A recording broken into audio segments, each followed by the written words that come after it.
வணக்கம். திசைகளின் 10 மணி செய்திகள். பூடி 95 மானியம் பொதுமக்களுக்கு சுமையாக இருக்காது, நிதியமைச்சர் உறுதி. அரசாங்கத்தினால் வழங்கப்படும் பூடி 95 எரிபொருள் மானிய திட்டம் பொதுமக்களுக்கு பாதிப்பு இல்லாத வகையில் தொடர்ந்து நிர்வகிக்கப்படும் என இரண்டாம் நிதியமைச்சர் டத்தோஸ்ரீ அமீர் அம்சா தெரிவித்துள்ளார். மலேசியாவில் முதலீடு மீதான மாநாட்டில் பேசிய அவர், தற்போதைக்கு எரிபொருள் மானிய கோட்டா மேலும் குறைக்கப்படாது என்றும் எல்லைப் பகுதிகளில் அமலாக்க நடவடிக்கைகள் தீவிரப்படுத்தப்பட்டுள்ளதாகவும் கூறினார். கடந்த ஏப்ரல் மாதத்தில் 7.5 பில்லியன் ரிங்கெட்டாக உயர்ந்த மாதாந்திர எரிபொருள் மானிய செலவு தற்போது 3.5 முதல் 4 பில்லியன் ரிங்கெட் வரை உயர்ந்து நிலை பெற்றுள்ளது. உலக சந்தையில் பிரெண்ட் கச்சா எண்ணெய் விலை ஒரு பேரலுக்கு 200 அல்லது $300 உயர்ந்தால் மட்டுமே இக்கொள்கை மறுபரிசீலனை செய்யப்படும் என்று அமீர் அம்சா குறிப்பிட்டார். தற்போதைய உலகளாவிய பதற்றங்களுக்கு மத்தியில் எரிபொருள் பாதுகாப்பு 2 முதல் 3 மாத கால குறுகிய கால ஒப்பந்தங்களின் அடிப்படையில் சீராக நிர்வகிக்கப்பட்டு வருகிறது. பொதுமக்கள் சட்டவிரோத எரிபொருள் நிரப்பல் குறித்து புகார் அளித்து வருவதற்கும் அமைச்சர் தனது நன்றியை தெரிவித்துக் கொண்டார்.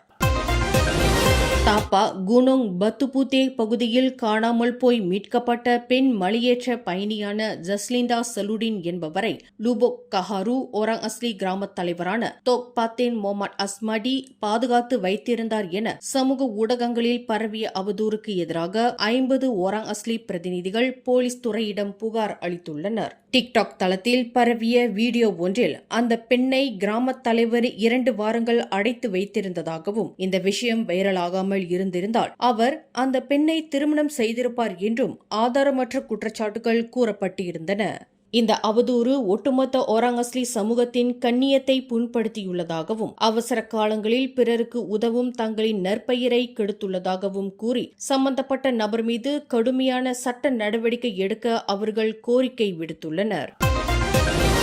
சமூக நீதி மற்றும் அனைத்துலக தொழிலாளர் தரநிலைகளை மேம்படுத்தும் நோக்கில் அனைத்துலக தொழிலாளர் அமைப்பான ILO-வின் சமூக நீதிக்கான உலகளாவிய கூட்டணியில் மலேசியா அதிகாரப்பூர்வமாக இணைந்துள்ளது. மலேசியாவின் இந்த பங்களிப்பு கடிதத்தை மனிதவள அமைச்சர் டத்தோஸ்ரீ ஆர் ரமணன் ILO தலைமை இயக்குநர் கில்பர்ட் F. ஹுங்புவிடம் இன்று சமர்ப்பித்தார். சுவிட்சர்லாந்தின் ஜெனீவாவில் நடைபெறும் 114வது அனைத்துலக தொழிலாளர் மாநாட்டில் இந்த நடவடிக்கை மேற்கொள்ளப்பட்டது. ILO-வின் கொள்கைகளுக்கு ஏற்ப தொழிலாளர் பாதுகாப்பை விரிவுபடுத்தவும் உள்ளடக்கிய பொருளாதார வளர்ச்சியை ஊக்குவிக்கவும் மலேசியா கடமைப்பட்டுள்ளது என்று அமைச்சர் டத்தோஸ்ரீ ரமணன் கூறினார். மேலும் மலேசிய முதலாளிகள் கூட்டமைப்பு மற்றும் தொழிலாளர் சங்க பிரதிநிதிகள் முன்னிலையில் தொழில்துறை உறவுகளை வலுப்படுத்த இணக்கமான பேச்சுவார்த்தை நடத்தப்பட வேண்டியதன் அவசியத்தையும் அவர் வலியுறுத்தினார்.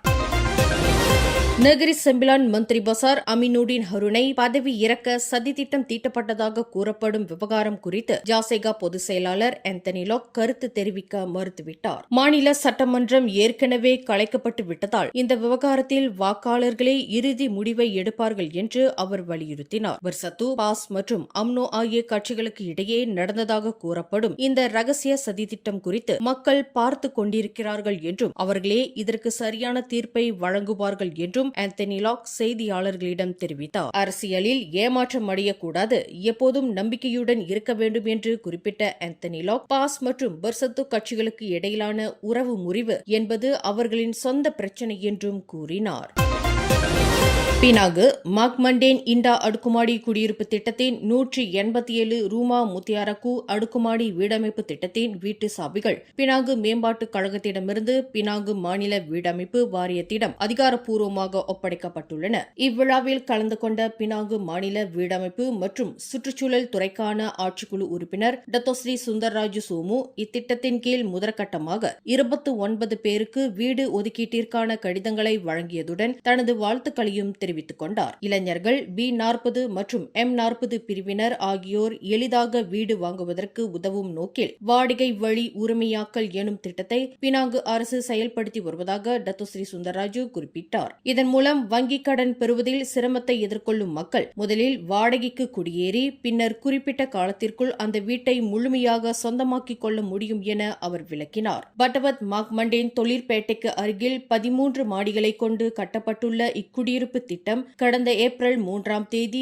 முழுமையாக நிறைவடைந்தது. மாநில மக்கள் தங்களின் தேவைக்கும் வசதிக்கும் ஏற்ப மலிவு விலை வீடுகளை பெறுவதை பினாங்கு அரசு தொடர்ந்து உறுதி செய்யும் என்றும் டத்தோஸ்ரீ சுந்தர்ராஜு சோமு உறுதியளித்தார். இவ்விழாவில் பாகான் நாடாளுமன்ற உறுப்பினர் லீம் குவான் எங் மற்றும் உள்ளூர் சட்டமன்ற உறுப்பினர்களும் கலந்து கொண்டனர். மதத்தை காரணம் காட்டி தாம் இந்திய முஸ்லிம் சமூகத்தினரை ஓரங்கட்டி வருவதாக சிலர் முன்வைக்கும் குற்றச்சாட்டுகளை பேரா மாநில ஆட்சிக்குழு உறுப்பினர் டத்தோ சிவனேசன் கடுமையாக சாடியுள்ளார். இன்று ஈப்போவில் இந்திய முஸ்லிம் சமூக இயக்கங்களின் பிரதிநிதிகளுடன் நடத்திய சிறப்பு சந்திப்பிற்கு பின் அவர் செய்தியாளர்களிடம் இதனை தெரிவித்தார். நான் ஒரு இந்துவாக இருந்தாலும் இந்திய முஸ்லிம் மக்களுக்கு என்றும் தோழனாகவே இருந்து வருவதாக டத்தோ சிவனேசன் குறிப்பிட்டார். அவர்கள் மதத்தால் வேறுபட்டிருந்தாலும் இனத்தால் இந்தியர்கள் என்ற அடிப்படையில் வாழ்பவர்கள். எனவே பேரா மாநில இந்திய விவகாரங்களுக்கான தலைவர் என்ற முறையில் அவர்களின் சமூக நலன் மற்றும் பிள்ளைகளின் கல்வி நடவடிக்கைகளுக்கு நிச்சயம் உதவிகள் வழங்கப்படும் என்று டத்தோ சிவனேசன் உறுதியளித்தார். நான் இந்திய நலப்பிரிவுக்கு நான் பொறுப்பாளர். ஆக ஆட்சிக்குழுவில் பேசி இந்து பிரச்சனைகளும் சீக்கிய பிரச்சனைகளும் முழுமையாக நான் தான் கவனிப்பேன் என்று முடிவு எடுத்தாச்சு. அப்போ நிதி ஒதுக்கீடு பண்ணுறாங்கன்னா அந்த நிதி இவர்கள் தமிழ் நிகழ்ச்சி எது செஞ்சாலும் சரி அவர்களுக்கு நம்ம நிதி ஒதுக்கீடு செய்யலாம். அதே வேளையில் இவங்க ஒரு முஸ்லீம் நிகழ்ச்சி செய்யலாம், பிரச்சனையே இல்லை. ஆனால் அது இவங்க அனைத்து இனங்களுக்கும் ஒரு நிகழ்ச்சி செய்கிறாங்க அப்படின்னா ஒற்றுமைத்துறை என் கீழே வருது. அதன் மூலமாக நிதி கொடுக்கலாம். ஆக பல விதமாக அவங்களுக்கு உதவி செய்யலாம். ஆனால் அவங்க இஸ்லாமிய ப்ரோக்ராம் செய்யணும்னா அதுக்கு பொறுப்பாளர் மந்திரி பசார், அவர்கிட்ட அவங்களுக்கு நிதி இருக்குது. அவங்க நேராக மந்திரி பசாருக்கு விண்ணப்பம் பண்ணலாம். ஸோ இது தவறாக இன்டர்பிரேட் பண்ணுறது, தவறான தகவலை கொடுக்கறது இந்த நிறுத்திக்கொள்ளணும். அவங்களுக்கு நான் கொடுத்த விளக்கத்தில் 2 பேரும் ரொம்ப மன நிம்மதி அடைஞ்சாங்க. இந்த சந்திப்பில் கலந்து கொண்ட கபிமா எனப்படும் மலேசிய இந்திய முஸ்லிம் இளைஞர் மகளிர் இயக்கத்தின் ஆலோசகர் முகமது காதர் கூறுகையில், இந்திய முஸ்லிம்கள் பயன்பெறும் வகையில் டத்தோ சிவனேசனிடம் 6 கோரிக்கைகளை முன்வைத்ததாக குறிப்பிட்டார். இந்திய முஸ்லிம் சமுதாயம் பேரா மாநிலத்தில் வாழக்கூடிய இந்திய முஸ்லிம் சமுதாயத்துக்கு கிடைக்கக்கூடிய வாய்ப்புகளும் மற்றும் அவர்களுக்கு கிடைக்கக்கூடிய சலுகைகளை அவர்களுடன் ஆலோசனை செய்து என்னென்ன வாய்ப்புகள் அவருடைய தலைமையத்தில் கீழ் இருக்கின்றதோ அது இந்திய சமுதாயத்தில் ஒரு பகுதியாக இருக்கின்ற இந்திய முஸ்லிம் சமுதாயத்துக்கு கிடைக்க வேண்டும் என்ற ஒரு நல்ல நோக்கத்தில் அவரை இன்னைக்கு சந்தித்து அவருடன் ஒரு கலந்துரையாடல் வழி நடத்தினோம். அந்த அடிப்படையில் நாங்கள் பல 6 கோரிக்கைகள் பிரீம் எனப்படும் பேரா மாநில இந்திய முஸ்லிம் சங்க தலைவர் முகமது அரிப் அலியா கூறுகையில், தமிழ் சமுதாயத்திற்காக தாங்களும் பல வகையான சேவைகளை செய்து வருவதாகவும் டத்தோ சிவனேசன் சார்ந்த துறையின் மூலம் பேரா மாநில இந்திய முஸ்லிம்கள் எந்தெந்த வகையில் பயன்பெற முடியும் என்பதை கண்டறியும் நோக்கத்தில் இந்த சந்திப்பு நடைபெற்றதாக குறிப்பிட்டார். முஸ்லிம் சங்க சார்பாக வந்த நோக்கம் என்னன்னு சொன்னாக்கா, இங்கே நாங்கள் பேரா கிண்டி முஸ்லிம் சார்பாக நிறையா சமூக சேவைகள் நிறையா செஞ்சுக்கிட்டு இருக்கிறோம். அந்த அடிப்படையில் டத்தோ சிவனேசன் சார்பாக என்ன உதவி அவங்களால நம்மளுக்கு செய்ய முடியும் அப்படின்றது மெயினாக சமூகம் சம்மந்தப்பட்டதில் என்னென்னு சொன்னாக்கா, தனிச்சு வாழ்கிற தாய்மார்கள், நம்ம வறுமை கோட்டு கீழே உள்ளவங்களுக்கு மாணவர்கள் கல்வி மேற்படிப்பு போகிறதுக்கு அது நம்ம இது வரைக்கும் செஞ்சுக்கிட்டு இருக்கிறோம். அதனால் என்னென்னு சொன்னாக்கா, நம்ம வைபி பார்க்குற நோக்கம் என்னென்னு சொன்னாக்கா, அரசாங்கம் மூலியமாக அவங்க நம்மளுக்கு என்ன உதவி செய்ய முடியும். பல இன மக்கள் வாழும் இந்நாட்டில் நடப்பு அரசாங்கம் எவ்வித இன வேறுபாடுமின்றி உதவிகளை செய்து வருவதாகவும் டத்தோ சிவனேசன் வலியுறுத்தியிருப்பதாக சந்திப்பில் கலந்து கொண்ட இந்திய முஸ்லிம் பிரதிநிதிகள் தெரிவித்தனர். நாடாளுமன்ற விவாத பதிவுகளை நவீனமயமாக்கும் நோக்கில் புதிய திறன்மிகு ஆன்செட் முறையை இலக்கவியல் அமைச்சு அதிகாரப்பூர்வமாக மலேசிய நாடாளுமன்றத்திடம் இன்று ஒப்படைத்துள்ளது. இதன் ஒப்படைப்பு விழாவை இலக்கவியல் அமைச்சர் கோபிந்த் சிங் டியோ முன்னின்று நடத்தினார். கோஃப்டெக் மலேசியா பிரிவின் தொழில்நுட்ப பங்களிப்பில் உருவான இப்புதிய முறை பாரம்பரிய PDF ஆவணங்களுக்கு பதிலாக அதிவேக தேடல், சொல் பகுப்பாய்வு மற்றும் நாடாளுமன்ற உறுப்பினர்களின் பெயர்களை கொண்டு தகவல்களை வடிகட்டும் வசதிகளை கொண்டுள்ளது என்று கோபிந்த் சிங் குறிப்பிட்டார். நாடாளுமன்ற கட்டட வளாகத்தில் திறன்மிகு ஆன்செட் முறையை அதிகாரப்பூர்வமாக ஒப்படைத்த பின்னர் செய்தியாளர்களிடம் பேசும்போது கோபிந்த் சிங் இதனை தெரிவித்தார். ada beberapa soalan yang hendak diajukan secara singkat. Hari ini Majlis Penyerahan Projek Hansat Parlimen, kita semua tahu setiap prosiding di Parlimen ini kita ada rekod dia. Rekod itu kita kumpulkan, dia dikenali sebagai Hansat. Jadi ianya setakat permulaan Parlimen sehingga sekarang. Jadi yang dulu rekod dia kebanyakannya bentuk bertulis.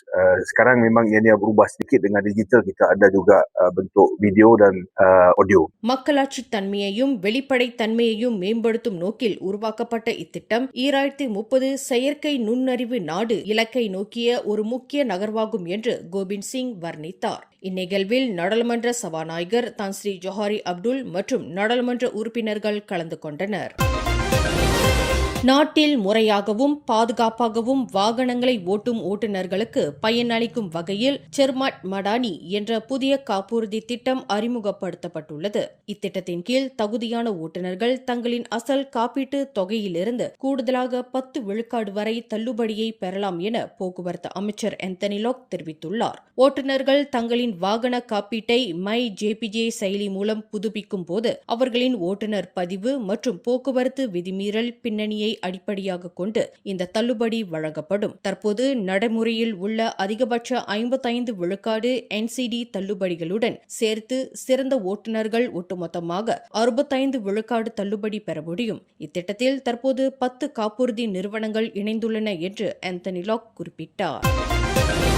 கோலாலம்பூரில் போக்குவரத்து விதிமீறலுக்காக அபராதம் விதித்த 2 போலீசாரை ஆபாசமாக திட்டி அச்சுறுத்திய 25 வயது ஆடவர் ஒருவரை போலீஸ் துறை கைது செய்துள்ளது. புரோட்டோன் பிரேவே காரை ஓட்டி வந்த அந்த நபர் அபராதம் விதிக்கப்பட்டதால் ஆத்திரமடைந்து போலீசாரை தனது மொபைல் போனில் வீடியோ எடுத்து வாக்குவாதத்தில் ஈடுபட்டுள்ளார். இது தொடர்பான வீடியோ சமூக ஊடகங்களில் பரவியதை அடுத்து இன்று அதிகாலை 2:36 மணியளவில் செந்தூல் ஜாலன் டத்தோசெனு பகுதியில் அந்த ஆடவர் கைது செய்யப்பட்டு 3 நாட்கள் தடுப்பு காவலில் வைக்கப்பட்டுள்ளார். பொது ஊழியரை கடமை செய்ய விடாமல் தடுத்தது மற்றும் அமைதிக்கு பங்கம் விளைவித்தது ஆகிய பிரிவுகளின் கீழ் வழக்கு பதிவு செய்து விசாரணை நடத்தப்பட்டு வருவதாக செந்தூல் மாவட்ட போலீஸ் தலைவர் பஸ்ரி சொகோனி தெரிவித்தார்.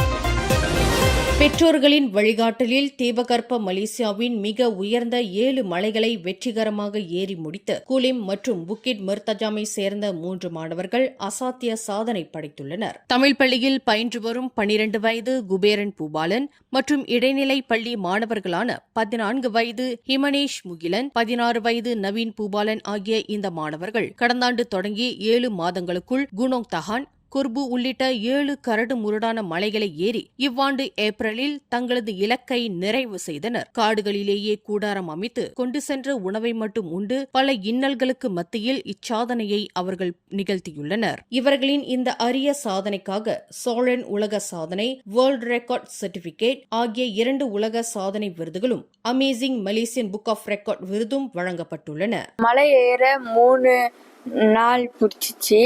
அங்கே ரொம்ப குளிராக இருந்துச்சு. நான் அந்த மலை ஏறுறதுக்கான காரணம் அம்மா தான். ஏன்னா அம்மா தான் சின்ன வயசுலேயே என்னை ஹைக்கிங்க்கு கூட்டிகிட்டு போயிடுவாங்க. நான் 4 வயசுலேருந்து சின்ன சின்ன மலை ஏறி 12 வயசுல ஒரு பெரிய சாதனை பறிச்சிருக்கேன். நான் தாண்ட மென்டாலிட்டியும் வெரி ஹார்ட், அந்த உணர்ச்சியும் இருக்கணும். அந்த ஹைக்கிங் ஸ்டார்டிங் அந்த இன்ஸ்பிரேஷன் எங்கள் அப்பானால தான். ஸோ நான் சின்ன வயசுல என்னை கூட்டிகிட்டு போனார்.